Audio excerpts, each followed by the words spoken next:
Shabbat Shalom, mes très chers amis, mesdames Israël Chavim Miranana. Écoutez, ce Shabbat, c'est un Shabbat où il y a deux parachiotes, Vakel Pekudé, et en même temps, Parashat HaChodesh qu'on lira. Ici, il y a un message particulier dans ces parachiotes concernant la construction du sanctuaire du Mishkan. Dans Pekudé, c'est écrit Vayakem Moshe et HaMishkan, Vayiten et Adnav, Vayasem et Tikrashav, Vayiten et Berichav, Vayakem et Aramudav. Ici, c'est l'édification même du Mishkan, du sanctuaire.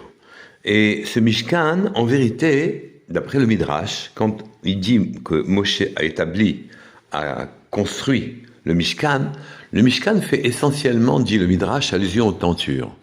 Les tentures qui recouvraient les toits, qui recouvraient et qui étaient soutenues par les piliers, ces toits-là étaient là. Or, c'est étonnant, car on est en train de dire que Moshe a établi les tentures et ensuite a mis les piliers en dessous. Et le Midrash explique qu'en vérité, les tentures étaient suspendues en l'air. Et en attendant que nous amenions les piliers sur lesquels ils vont se déposer, mais ils auraient pu vivre, effectivement, suspendus dans les cieux. Et le sanctuaire, l'essentiel du sanctuaire qui est appelé Mishkan, mais qui ne fait allusion qu'aux tentures. Donc les tentures, puisqu'elles étaient là avant les piliers, elles étaient suspendues en l'air. D'ailleurs, l'univers est suspendu en l'air, comme c'est marqué, Talouya Blima. Il est suspendu à Blima sans quoi? Sans rien. Il n'y a rien. Il est en l'air.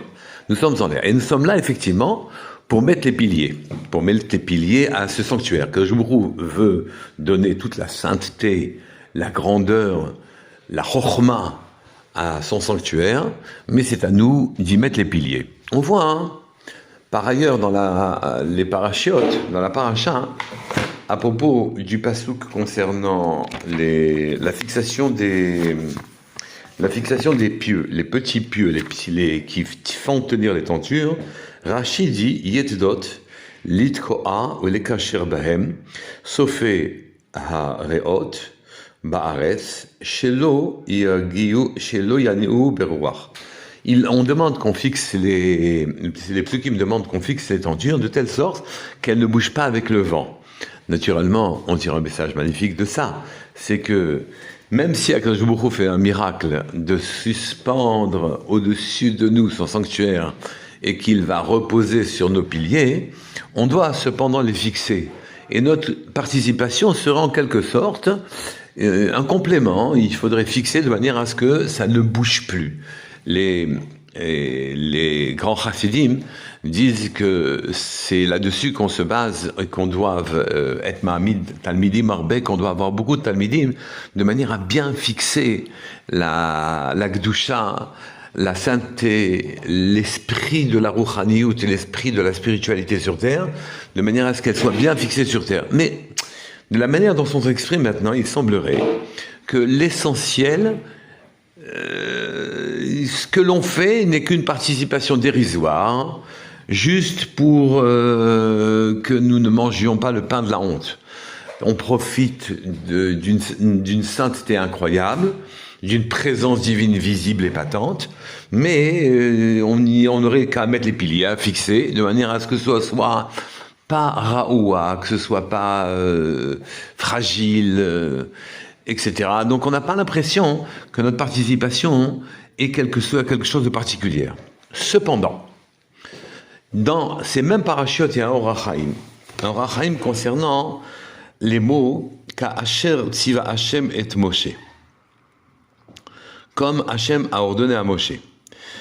Dans ces mots-là, Rashi dit, comme Hashem a ordonné à Moshe, donc on félicite Moshe, comme on a félicité plutôt Aaron, de faire exactement selon les directives divines, sans changer un yud, tout était parfait, etc. Mais là encore, est-ce que, c'est vrai que le sens littéral c'est celui-là, comme ils ont fait comme ce que Moshe a demandé, comme ce qu'Hachem a demandé, Moshe a fait ce qu'Hachem a voulu, mais est-ce que nous avions la moindre suspicion sur la manière dont Moshe agirait? Évidemment que Moshe fera comme ce que Hachem dira.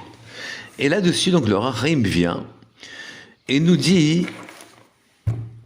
en vérité, Kacher Siva Hashem et Moshe, Moshe a fait le sanctuaire comme Hachem lui a ordonné. C'est-à-dire qu'Hachem a ordonné à Moshe, lui a fait savoir d'autres des choses qui ne sont pas écrites dans la Torah. Qu'on n'écrit pas dans la Torah. Et Kacher Siva Hashem Moshe, c'est-à-dire comme il a été ordonné à Moshe de faire, mais sans que Moshe ne nous l'ait écrit dans la Torah. Donc, la Torah n'a pas tout écrit. La Torah n'a pas tout dit. Et ici, on s'attendrait à ce que, puisque la Torah est l'essentiel et l'essence, on s'attendrait à ce que on nous demande de faire, oui, ce soit un rôle accessoire vient, l'Or HaChaim nous dit, la pnimiut, la profondeur n'est pas écrite. Elle n'est pas écrite pour deux raisons, dit l'Or HaChaim. Parce qu'il y a des choses que les mots ne peuvent pas porter, et il y a des choses que l'acte ne peut pas apporter. On ne peut pas ni les dire, ni les faire. Et là, à ce moment-là, on aborde dans la vie le sens de l'existence lui-même, la construction d'un Mishkan. En vérité, si nous suivons les lois naturelles, il arrivera ce que les conséquences attendues nous donneront. Nous faisons les choses, les lois sont connues, etc. Et donc il arrive, et si jamais on rate quelque chose, c'est de notre faute, c'est parce que on n'a pas respecté les lois naturelles, on n'a pas demandé conseil aux ingénieurs, aux médecins, etc. En vérité, la vie ne se résume pas du tout à ça, bien au contraire. La vie va beaucoup plus loin. Et c'est que le principal n'est pas dit et le principal n'est pas fait. Comme nous dit l'Or HaChaim, il y a des choses, la pnimiut, on doit la révéler, et donc quand on nous dit qu'on devait mettre les piliers sous les tentures, c'est que les piliers sous les tentures, c'est pas simplement qu'elles ont besoin d'être soutenues, c'est pas du tout ça, elles tenaient en l'air de toute façon. Non, c'est que nous devons apporter une contribution qui est très très importante. Cette contribution, c'est qu'il y a des éléments que l'on n'aurait pas potentiels, qui vont apparaître d'après ce que l'on va faire et ce que l'on va dire, qu'on pouvoir faire et ce que l'on va pouvoir dire quand on s'enfonce, quand on accepte l'idée de s'enfoncer et d'étudier la Torah jusqu'au bout et de vivre selon les lois d'Hachem. Des choses inédites arrivent. On descend en Égypte et finalement 10 plaies nous en font sortir, qui sont des interventions miraculeuses et étonnantes, totalement inattendues. Et finalement, la mer même va s'ouvrir devant nous. Et finalement, on va même voir Akadosh Baruch Hu au Sinaï. Donc tout ça, ce sont des gestes qui étaient totalement inattendus. Et un peuple entier va arriver à ce niveau-là. Donc quand on met sa vie entre les mains d'Hachem et que l'on respecte ses préceptes, les choses qui arrivent ne sont pas prévisibles. Elles vont arriver. On sort des lois de la nature et on monte là où on doit aller. Et puis, c'est pas seulement ça. C'est qu'il y a des choses qu'on ne peut pas dire non plus. Donc, si celui qui étudie la Torah et qui prend de chaque lettre un mot, il en fait un mot, et que de ce mot-là, il en fait un sens, ce sens-là est très insuffisant. Les Chachamim nous ont appris même à regarder la forme des lettres. Elles nous délivrent un message important et un moussar, une morale aussi importante. Regardez la lettre Tzadik, par exemple. La lettre Tzadik, c'est un Noun dont le dos a ployé sous la pression d'un Yud.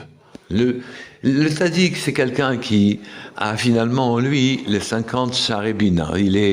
Il a étudié, il sait beaucoup de choses, et donc sa tzidkout lui permet, la Hanava, d'abord de ployer sous la présence divine le Yud, et il ploie de manière intelligente. Donc l'interprétation de ces choses-là, oui, nous vient quand on s'enfonce dans le monde de la Torah, quand on accepte le monde de la Torah. Et les lumières à ce moment-là qui nous éclairent ne sont plus des lumières attendues, prévues, prévisibles, que l'on a dans le monde normal. Notre vie prend un sens différent et prend un tour différent. La nouveauté, le chidouche nous attend, c'est aussi le sens de Achodesh Azelachem. Achodesh Azelachem, ce mois-ci, oui, on pourrait lire Achidouche Azelachem. C'est vous qui allez être Mechadesh. C'est vous qui allez changer le monde, le faire sortir de ces gonds dans lesquels il est enfoncé, il est engoncé, oui, et de l'amener à un endroit qui n'existait pas auparavant. Ce sont l'essence des piliers on met sous les tentures. Les tentures, de toute façon, elles tiennent toutes seules, mais notre vie n'a un véritable sens que quand on veut leur donner des piliers et de soutènement, et qu'à partir de ce moment-là, les événements ne sont pas ce qu'on attend, ils sont miraculeux. Et la chorma s'élève en nous de manière, elle aussi, inattendue. Donc, il nous attend, avec ce Chodesh et ce Pessah prochain, Bezat Hashem, beaucoup de jolies choses, des niflaot, des merveilles nous attendent. Shabbat Shalom Mevorach, Kol Tuv.